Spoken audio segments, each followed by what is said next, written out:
नमस्कार, मेरा नाम रोशन कुमार है। आज हम स्टार्ट कर रहे हैं एनसीईआरटी का फिल्टर सीरीज। एनसीईआरटी में हम लोग हर रोज एक टॉपिक पढ़ेंगे। जैसे कि आज हम लोग पढ़ रहे हैं 6th क्लास का चैप्टर फर्स्ट, सौरमंडल में पृथ्वी। आइए चर्चा करते हैं। सबसे पहले सौरमंडल कहते किसे हैं। हम एनसीईआरटी को वन लाइनर फॉर्म में पढ़ेंगे, ठीक है, ताकि समझने में आप लोग को सुविधा हो और आसानी से समझ पाए।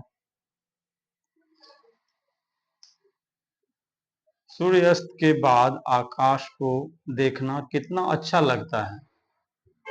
आसमान में पहले एक या दो चमकते बिंदु ही दिखते हैं, लेकिन बाद में इनकी संख्या बढ़ जाती है। आप उनकी गणना नहीं कर सकते हैं। संपूर्ण आकाश छोटे छोटे चमकदार वस्तुओं से भर जाता है, जिनमें से कुछ चमकीले होते हैं एवं कुछ धुंधले। ऐसा प्रतीत होता है मानो आकाश में हीरे जड़े हो। इनमें से कुछ टिमटिमाते प्रतीत होते हैं, लेकिन अगर आप उनको ध्यान से देखेंगे तो आप पाएंगे कि उनमें से कुछ टिमटिमाहट अन्य से अलग है। ये बिना किसी टिमटिमाहट के चंद्रमा के समान चमकते हैं। इन चमकीली वस्तुओं के साथ आप लगभग प्रतिदिन चंद्रमा को भी देखते हैं। यह अलग अलग समय पर अलग आकार तथा अलग स्थितियों में दिखाई पड़ता है। आप पूर्ण चंद्र को लगभग एक महीने में एक बार देख सकते हैं। पॉइंट यहाँ पे नोट करने वाला है। कहता है कि आप पूर्ण चंद्र को एक महीने में एक बार देख सकते हैं। यह पूर्ण चंद्रमा वाली रात या पूर्णिमा होती है। तो यहाँ पे आप समझ सकते हैं पूर्णिमा किसे कहते हैं। कहता है यह पूर्ण चंद्रमा वाली रात पूर्णिमा होती है। 15 दिन के बाद आप इन्हें नहीं देख सकते हैं।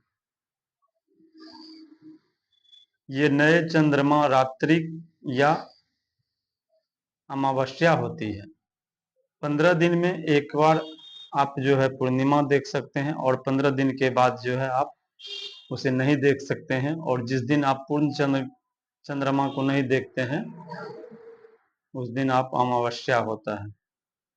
ऐसी रात अगर आसमान साफ हो तो आप आसमान का अवलोकन अच्छी तरह से कर सकते हैं। क्या आप इस बात पर आश्चर्य नहीं होता है कि हम दिन के समय चंद्रमा एवं इन छोटी छोटी चमकीली वस्तुओं को क्यों नहीं देख पाते? ऐसा इसलिए क्योंकि सूर्य के अत्यधिक तेज प्रकाश के कारण रात के समय चमकने वाली वस्तुओं को हम नहीं देख सकते हैं। सूर्य, चंद्रमा तथा वे सभी वस्तुएं जो रात के समय आसमान में चमकती है, खगोलीय पिंड कहलाती है। तो इसमें एक पॉइंट और निकल करके आया कि खगोलीय पिंड किसे कहते हैं।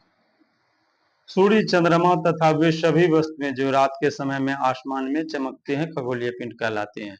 सूर्य, चंद्रमा तथा वे सभी वस्तुएं जो रात के समय आसमान में चमकती हैं, खगोलीय पिंड कहलाती हैं। कुछ खगोलीय पिंड बड़े आकार वाले तथा गर्म होते हैं। कुछ खगोलीय पिंड बड़े आकार वाले तथा गर्म होते हैं। ये गैस से बने होते हैं। इनके पास अपनी ऊष्मा तथा प्रकाश होती है, जिसे वे बहुत बड़ी मात्रा में उत्सर्जित करते हैं। इन खगोलीय पिंडों को तारा कहते हैं। सूर्य भी एक तारा है। सूर्य भी क्या है? एक तारा है। खगोलीय पिंड समझ गए आप किसको कहते हैं? सूर्य, चंद्रमा तथा वे सभी वस्तुएं जो रात के समय आसमान में चमकती है, खगोलीय पिंड कहलाती है।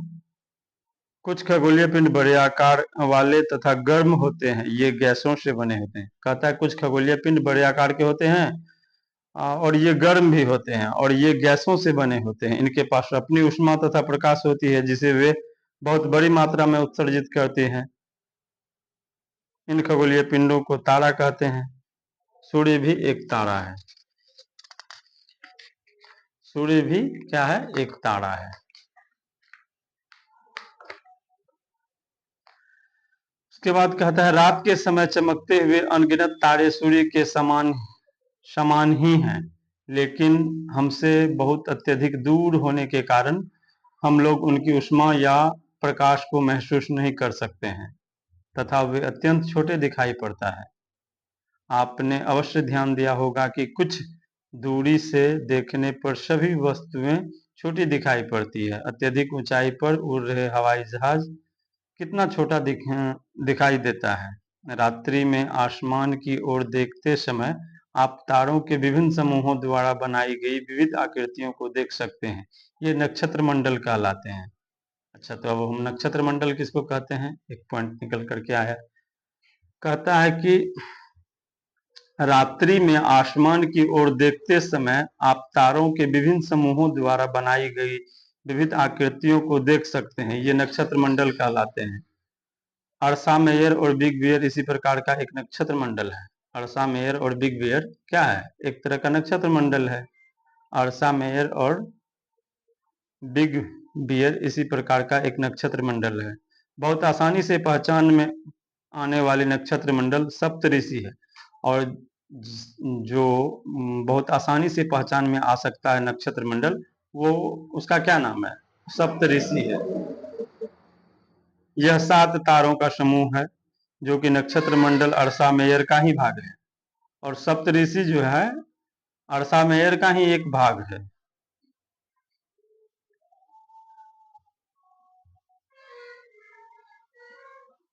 आप अपने परिवार या पड़ोस में किसी बड़े व्यक्ति से कहिए कि वो आपको आसमान में और अधिक तारों, ग्रहों तथा नक्षत्र मंडलों को दिखाए। प्राचीन समय में लोग रात्रि में दिशा का निर्धारण तारों की सहायता से करते थे। उत्तरी तारा उत्तर दिशा को बताता है, उत्तरी तारा उत्तर दिशा को बताता है। इसे ध्रुव तारा भी कहते हैं। यह आसमान में हमेशा एक ही स्थान पर रहता है। यदि आपसे पूछ ले आसमान में एक ही स्थान पे कौन सा तारा रहता है? ध्रुव तारा रहता है। प्राचीन समय के लोग रात्रि में दिशा का निर्धारण तारों की सहायता से करते थे।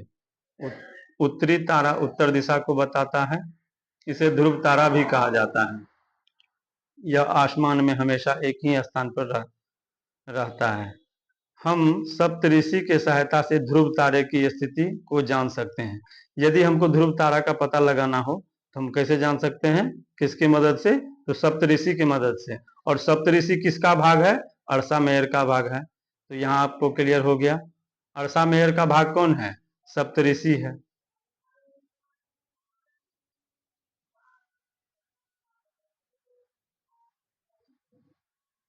उसके बाद कहता है कुछ खगोलीय पिंडों में अपना प्रकाश एवं ऊष्मा नहीं होती है। वे तारों के प्रकाश से प्रकाशित होते हैं। ऐसे पिंड को ग्रह कहते हैं। अब ग्रह किसको कहते हैं? कुछ खगोलीय पिंडों में अपना प्रकाश एवं ऊष्मा नहीं होती है। वे तारों के प्रकाश से प्रकाशित होते हैं। ऐसे पिंड को ग्रह कहते हैं। ग्रह समझ गए किसको कहते हैं? कुछ खगोलीय पिंडों में अपना प्रकाश एवं ऊष्मा नहीं होता है। मतलब ऐसे ग्रह जिनके पास अपना प्रकाश एवं ऊष्मा न हो, वे तारों के प्रकाश से प्रकाशित हो, उसे हम लोग पिंड या ऐसे पिंड को ग्रह कहते हैं। ग्रह जिसे अंग्रेजी में प्लेनेट कहते हैं, ग्रीक भाषा में प्लाई प्लेना प्लेना प्लेनेटाई ग्रीक भाषा में प्लेनेटाई शब्द से बना है, जिसका अर्थ होता है प्रारंभिक, अर्थात चारों ओर घूमने वाला। पृथ्वी जिस पर हम रहते हैं एक ग्रह है। यह अपने संपूर्ण प्रकाश एवं ऊष्मा सूर्य से प्राप्त करती है, जो पृथ्वी के सबसे नजदीक तारा है। पृथ्वी को बहुत अत्यधिक दूर से चंद्रमा से देखने पर यह चंद्रमा की तरह चमकती हुई प्रतीत होती है।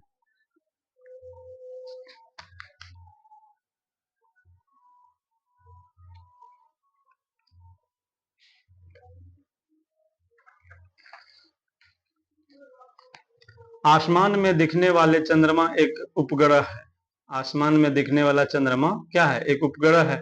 यह हमारी पृथ्वी का सहचर है तथा इसके चारों ओर चक्कर लगाता है। हमारी पृथ्वी के समान 7 अन्य ग्रह हैं जो सूर्य के से प्रकाश एवं ऊष्मा प्राप्त करते हैं।